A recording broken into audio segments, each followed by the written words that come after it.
انسان کو دوسری مخلوقات سے جو چیزیں جدا کرتی ہے انہی میں سے ایک چیز ہے اللہ تبارک و تعالیٰ سے سوال کرنا، دعا کرنا، اللہ تبارک و تعالیٰ کے سامنے اپنی ضروریات کا رکھنا۔ یہ انسان کی ضرورت ہے کہ وہ اللہ تبارک و تعالیٰ سے دعا کرے، سوال کرے اور اللہ تبارک و تعالیٰ اس کی ضروریات کو پورا فرما دے۔ چنانچہ قرآن کریم میں اللہ تبارک و تعالیٰ نے اس کا حکم بھی فرمایا ہے کہ ادعوا ربکم تضرعا وخفیہ، اور احادیث مبارکہ میں اللہ کے رسول صلی اللہ علیہ وسلم نے دعا کرنے کی ترغیب بھی دی ہے، اس طور پر کہ اللہ کے رسول صلی اللہ علیہ وسلم کا ارشاد ہے الدعاء مخ العبادہ، کہ دعا عبادات کا مغز ہے۔ اور انسان جو اللہ تبارک و تعالیٰ سے دعا کرتا ہے تو بعض مرتبہ ان چیزوں کا سوال کرتا ہے کہ جو اس کے لیے نفع بخش ہوتی ہیں، اور بعض مرتبہ ان چیزوں کا سوال کرتا ہے کہ جو خود انسان کے لیے نقصان دہ ہوتی ہے۔ تو ضرورت تھی اس بات کی کہ دعا کے متعلق انسان کی کوئی رہنمائی کرتا۔ اسی وجہ سے اللہ تبارک و تعالیٰ نے بذات خود قرآن کریم میں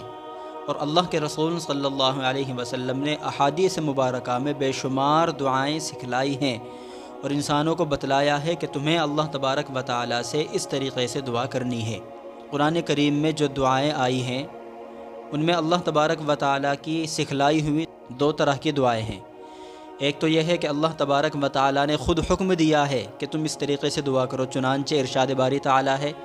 وَقُلْ رَبِّ اغْفِرْ وَارْحَمْ وَأَنْتَ خَيْرُ الرَّاحِمِينَ، اور آپ کہو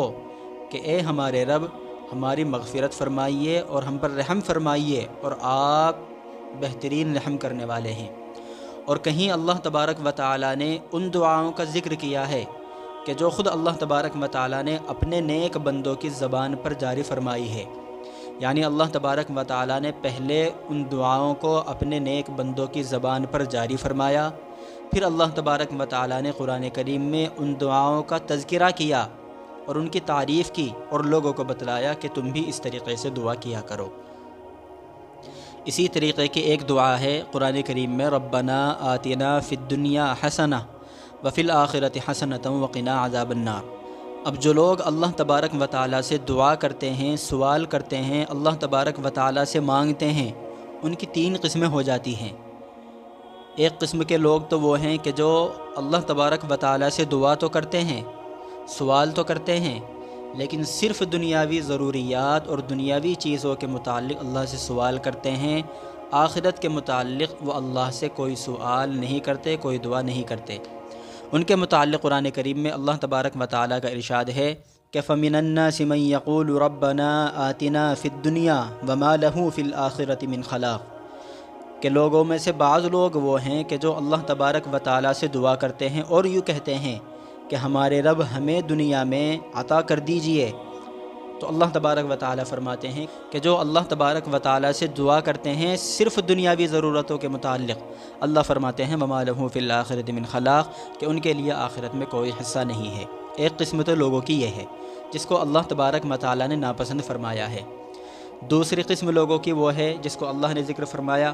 وَمِنْهُمْ مَن يَقُولُ رَبَّنَا آتِنَا فِي الدُّنْيَا حَسَنَةً وَفِي الْآخِرَةِ حَسَنَةً وَقِنَا عَذَابَ النَّارِ، کہ انسانوں میں سے بعض لوگ وہ ہیں کہ جو اللہ تبارک و تعالیٰ سے دعا کرتے ہیں اور یوں کہتے ہیں ربنا آتنا فی الدنیا حسنہ، کہ اے ہمارے رب ہمیں دنیا میں بھلائی عطا فرما دیجئے، وفی الآخرۃ حسنہ، اور آخرت میں بھلائی عطا فرما دیجئے، وقنا عذاب النار، اور ہمیں جہنم عذاب سے بچا لیجئے۔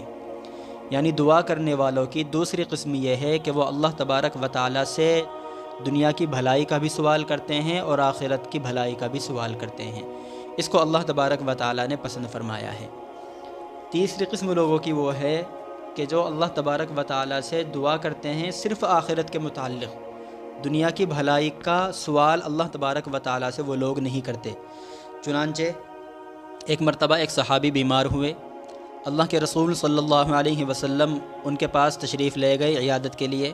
اور جا کر کے دیکھا تو وہ بہت پتلے دبلے ہو چکے تھے، ان کی صحت بہت کمزور ہو گئی تھی۔ اللہ کے رسول صلی اللہ علیہ وسلم نے پوچھا کہ بندے خدا تم اللہ تبارک و تعالیٰ سے کس طریقے سے دعا کرتے ہو؟ انہوں نے عرض کیا کہ اللہ کے رسول میں اللہ سے دعا کرتا ہوں کہ یا اللہ مجھے آخرت میں جو عذاب اور جو سزائیں دینی ہے میرے اعمال کے بدلے وہ مجھ کو اس دنیا ہی میں دے دے، اور آخرت میں میرے لیے بھلائی کو مقدر فرما۔ اللہ کے رسول صلی اللہ علیہ وسلم نے ارشاد فرمایا کہ تم اس کے بجائے اللہ تبارک و تعالیٰ سے اس طریقے سے دعا کیا کرو اور یوں کہا کرو کہ ربنا آتنا فی الدنیا حسنہ وفی الآخرۃ حسنۃ وقنا عذاب النار، کہ اے ہمارے رب دنیا اور آخرت دونوں میں ہمارے لیے بھلائی کو مقدر فرما۔ لہذا اللہ کے رسول صلی اللہ علیہ وسلم کی تعلیمات کے مطابق ہمیں بھی چاہیے کہ جب ہم اللہ تبارک و تعالیٰ سے دعا کریں تو اس طریقے سے دعا کریں کہ اس سے دنیا اور آخرت دونوں کی بھلائی کا سوال کرے۔ یہی دعا قرآن کریم میں اللہ تبارک و تعالیٰ نے سکھلائی ہے۔